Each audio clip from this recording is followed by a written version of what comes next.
Olá pessoal, sejam todos bem-vindos ao nosso canal TV Araxa Educa. Eu sou o professor Júlio para mais uma aula de matemática. E na aula de hoje a gente vai continuar falando de um assunto muito interessante que nós temos falado nas últimas 3 aulas. Falamos sobre números racionais. Então, os números racionais, a gente já conversou que eles são divididos em 4 principais partes. Nós falamos das frações próprias, das frações impróprias. Chegamos a falar também dos números mistos, que é quando eu tenho uma parte inteira e eu tenho a outra parte que é fracionária. Falamos dos números decimais propriamente ditos, que é a nossa terceira parte. Por fim, chegamos nas dízimas e dízimas periódicas. Observem isso.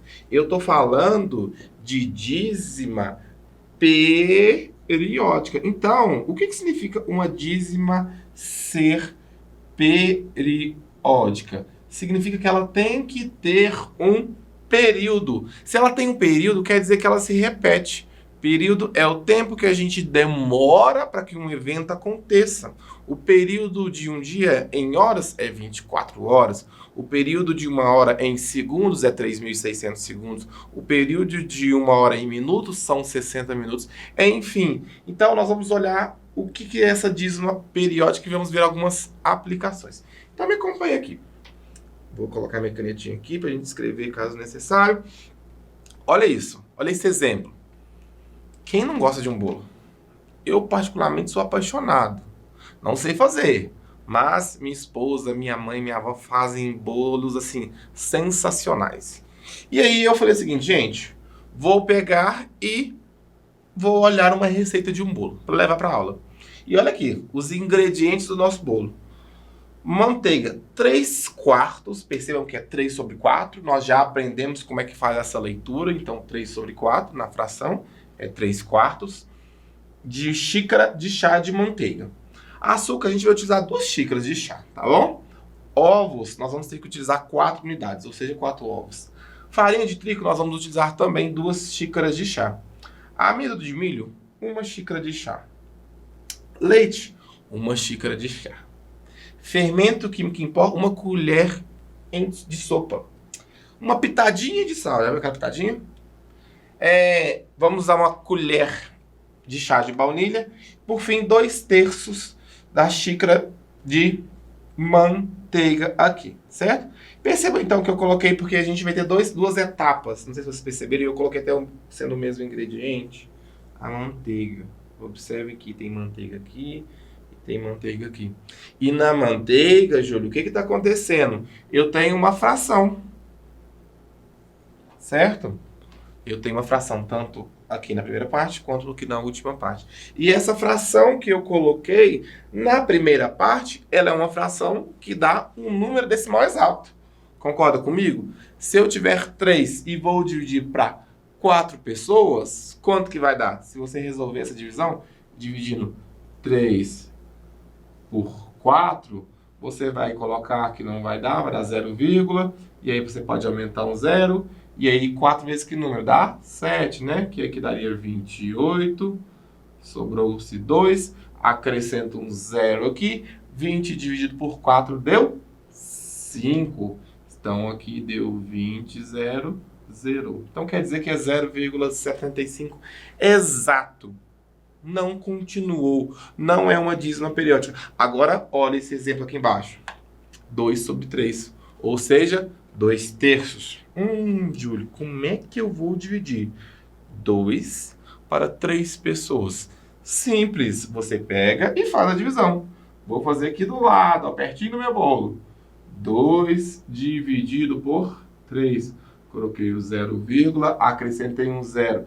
20 dividido por 3, pessoal, quanto que é? 6, muito bem. Então aqui deu 18. 2, acrescento um 0. 20 dividido por 3 de novo. 6, dá quanto? 18. O que aconteceu? 2, acrescenta um 0. E assim, isso aqui vai se repetir. E esse 6 vai se repetir infinitamente. Ou seja, ele é uma dízima periódica. É um número decimal, certo? Que tem o período 6, ou seja, o 6 é o elemento que vai se repetir, ok? Então, muitas das vezes a gente vê situações que aparecem uma fração que representará uma dízima periódica. Olha aqui comigo. O que eu acabei de falar. 2/3, mas agora eu fiz graficamente, eu fiz a figura para vocês verem.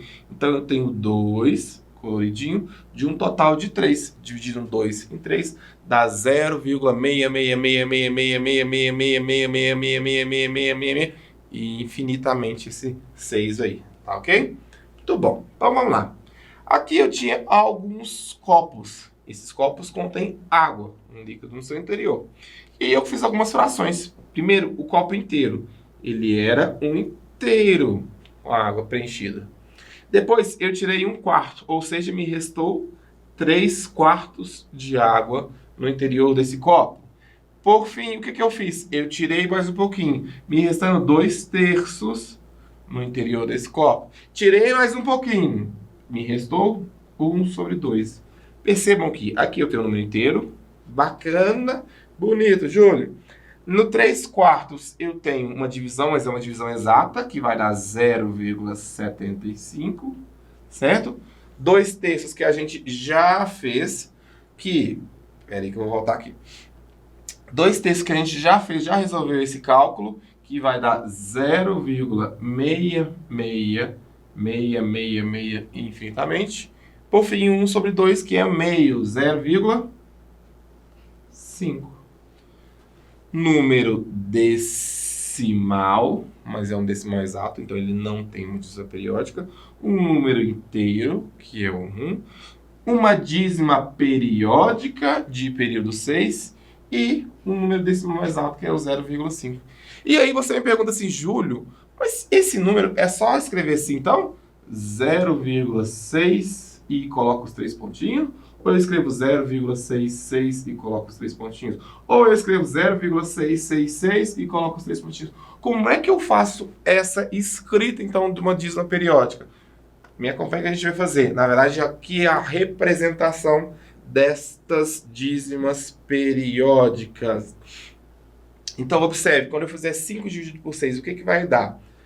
Quando você resolver essa divisão, se vocês quiserem, eu vou até resolver daqui a pouquinho com vocês, dá o quê? Dá 0,8333. Então, qual que é o período? Esse 3 aqui. O 3 que está se repetindo. Então, depois do 3, eu repeti o 3 2 vezes, 3 vezes, coloquei 3 pontinhos para a pessoa que estiver lendo esse número entender que é uma dízima periódica que tem o período igual a 3 aqui, certo? Se você quiser, você pode escrever como esse número. Você pode escrever 0,83, eu até deixei para mim anotar junto com vocês, e você vai fazer um tracinho em cima do período. O que se repete depois aqui? Não é o 3? Faz um tracinho em cima dele. Tá? Muito bom. 32/99. 32/99, qual que é o período?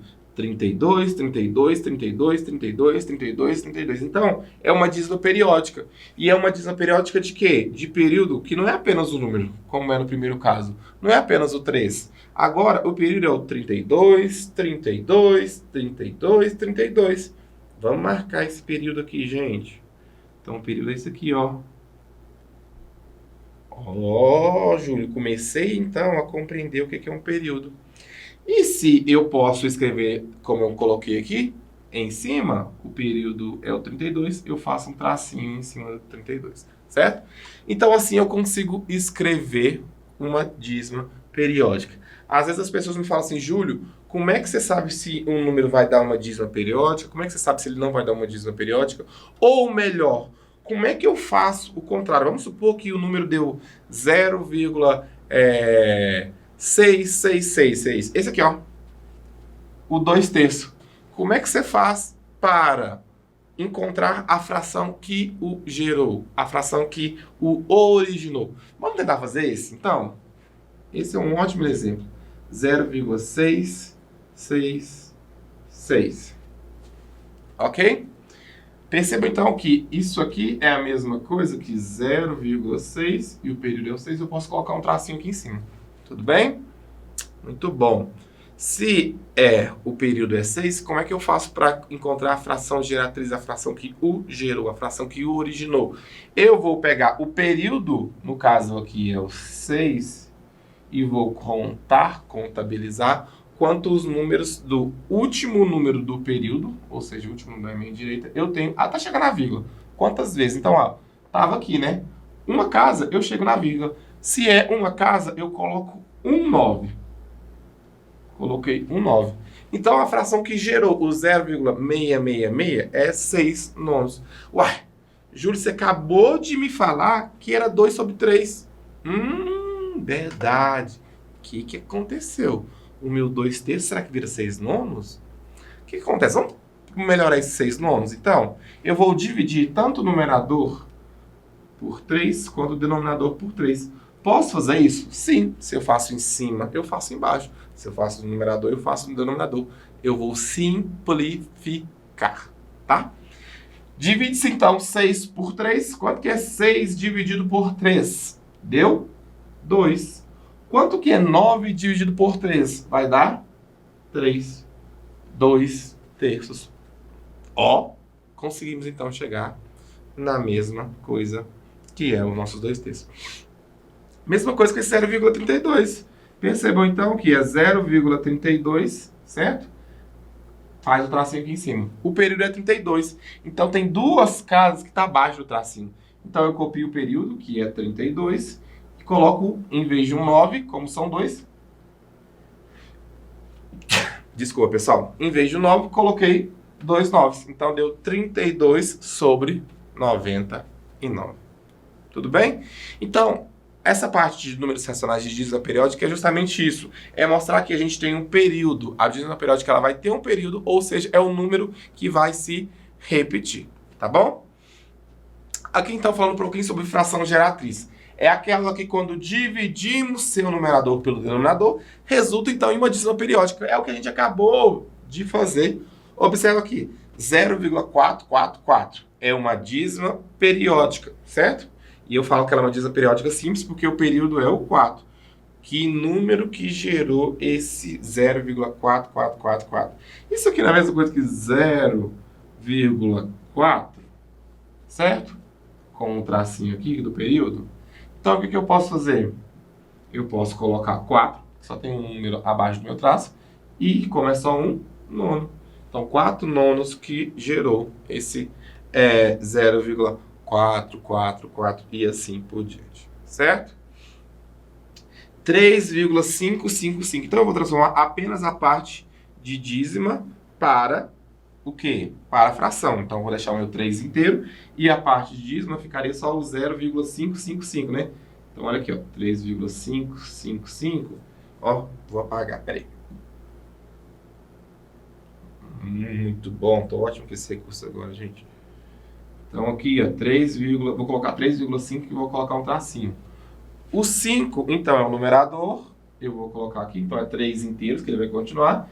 E o 5, que é o numerador, que é o período, sobre quanto? Sobre 9. É só um 9. Por quê? Só tem um período. Ok? Beleza?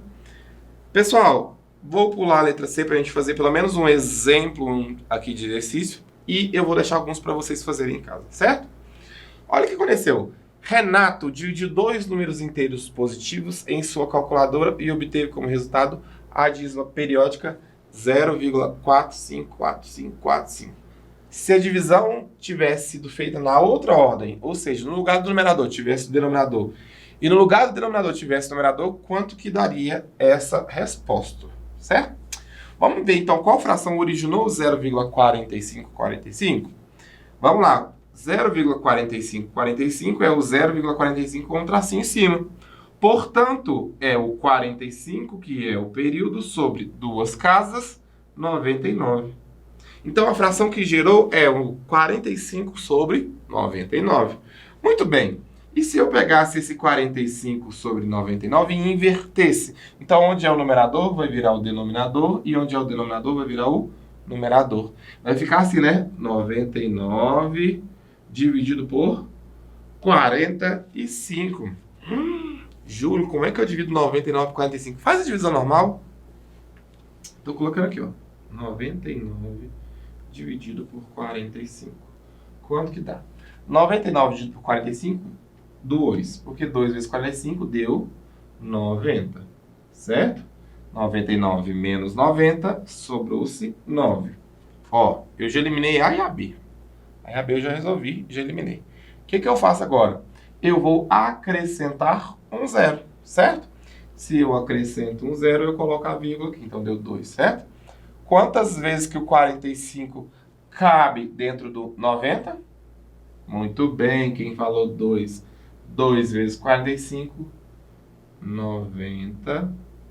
Então, já deu o resto zero. A resposta tem que ser 2,2, que é a letra E de escola aqui, certo?